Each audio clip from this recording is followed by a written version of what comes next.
That is beautifully creamy. It could have done with just a few more moments in the oven, right in the middle. It's a little bit soft. A little bit clumsy, I think. I think about time management we put that down to. Yeah. Oh, that's lovely.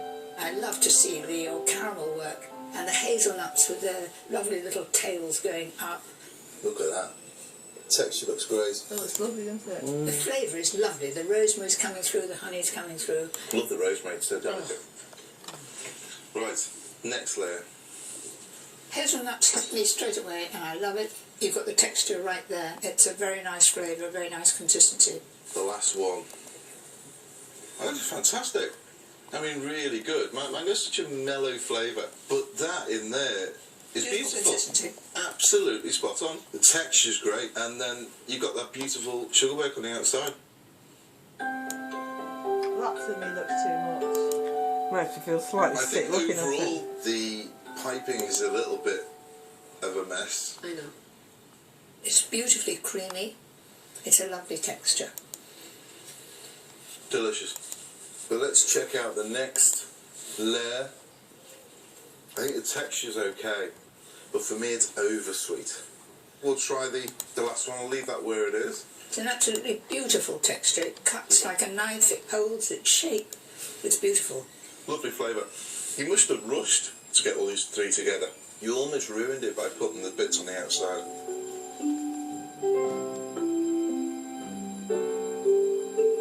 Sandy, my love, do you need a hand? Yes, please, a third tier's just not on top.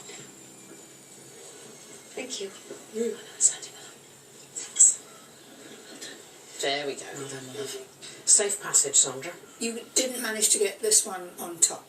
I tried, but there was either going to be a splodge of 3 or cheese slide. You got that silky smooth, beautifully soft cheesecake with these quite big clumps of the candied fruit, for want of a better word. It's raw underneath. Oh dear. In the middle, it's not done and it's running. Yeah. And the last one with a raw base. And it's not cooked in the middle. No idea. I think Lyle will put me out this week. Oh my god.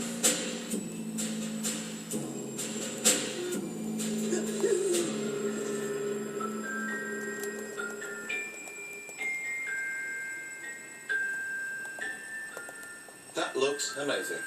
Very clever. Is that the type of meringue you've used? Yes. Well, one thing for sure, if you've done it in a crust like this, you know that your cheesecake isn't going to leak out, don't you? Yes, it tastes like cream soda. It is quite creamy, it's just a bit too dry because it's been overbaked. The flavour you got from it, I don't think you can get a flavour like cream soda in a cheesecake before. That's a new one on me. And what's the bright yellow on top? That's the lemon ganache. It's great fun. Well done. Great fun, that flavour. The base on the bottom tier is nice and thin and a lovely ginger flavour coming through. That's ingenious. Well done. Well done. You know.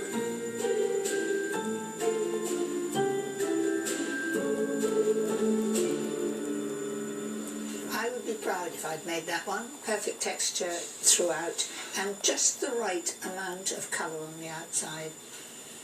That tastes very, very good. I can taste the honeycomb and I like it.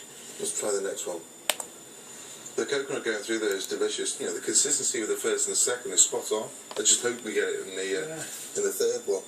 Well, you've jolly well got to like peanut butter to have this one, and it's a very good flavour. It's much more dense than the other one. That is a fantastic trio of cheesecakes. Texture, appearance, and taste. He's going to win it too. Yeah.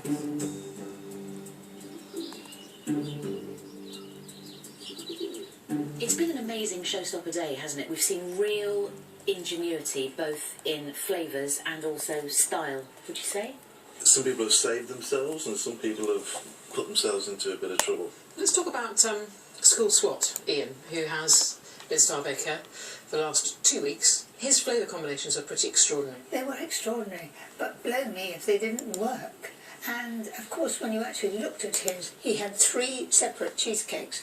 They looked magnificent. Who would think tarragon and apple would go well together? Oh. They did. So Ian possibly in contention for Star Baker again, I'm guessing. I think Ian, I think Tamal, and Nadia's showstopper was very unusual. So I mean, I think there's a few people up there, but I think certainly in a bit of trouble you have Sandy, Paul, Alvin, And I think Matt saved himself.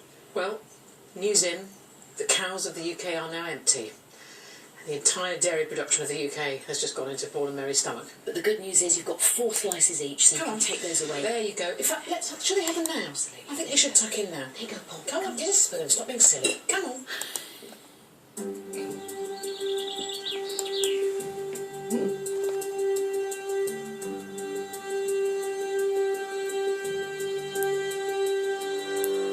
Bakers, who'd like a slice of baked cheesecake? I've got 27 of them backstage. I've got the lovely job this time of telling you who Paul and Mary have decided is this week's star baker.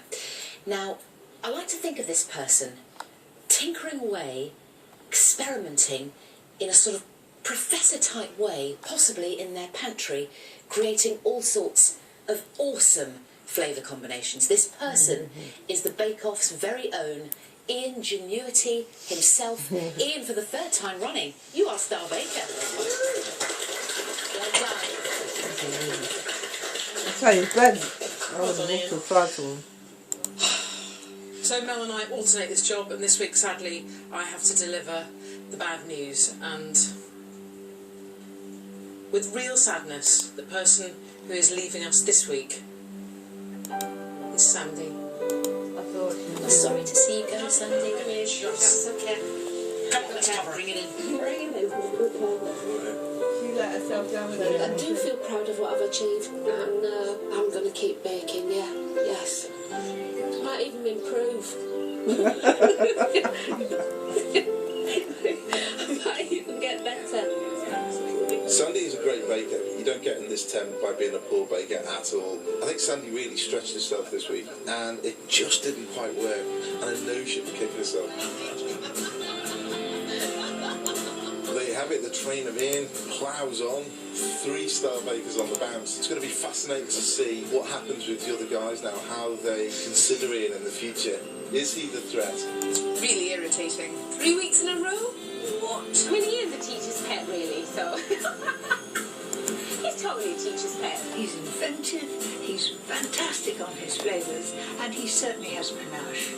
I want to dance on the train and go, yes, me, humble me, has suddenly done something rather amazing. Next time, the bakers wrestle with free-from baking. Look away. This is not technical. I can look. They flex their muscles with sugarless cakes. Grapple with non-gluten bread. It's really soft, it's really well. Fight it out with dairy-free ice cream rolls. There is another desert island. Well, Yes, brother. Bake Off Wednesday, next week at 8. And the Great British Bake Off Celebration book is available now. Tomorrow night on BBC One at 8, we dive deeper into the greatest gathering of marine